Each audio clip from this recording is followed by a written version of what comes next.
পৃথিবীর ইতিহাসে এইরকম উন্মাদ ও অসুস্থ মন মানসিকতার জাতি হয়তো কেউ আর কখনোই দেখেনি।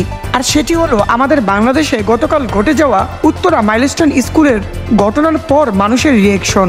ঘটনার সময়কার ভিউয়ের জন্য মানুষ নিজের দিন, বিবেক, সম্মান, লজ্জা সকল কিছুই বিকিয়ে দেয়।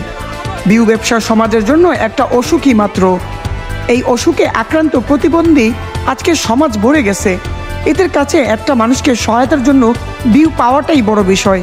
আমাদের সমাজের আরেকটা অসুখ হলো রাজনৈতিক শোডাউন। যেখানে বাচ্চাদের দ্রুত রক্ত আর চিকিৎসা দরকার, সেখানে আহতদের ইনফেকশন থেকে সুরক্ষা প্রয়োজন।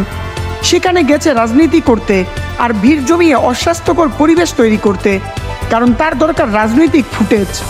আর এদিকে সাংবাদিকরাও কম কিসে, তাদের দরকার কেবল নিউজ, তাদের দরকার চ্যানেলের খাদ্য। তারা যেহেতু সাংবাদিক হয়েছে, তাই তাদের জন্য সকল কিছুর অ্যাক্সেস লিগ্যাল হয়ে গিয়েছে।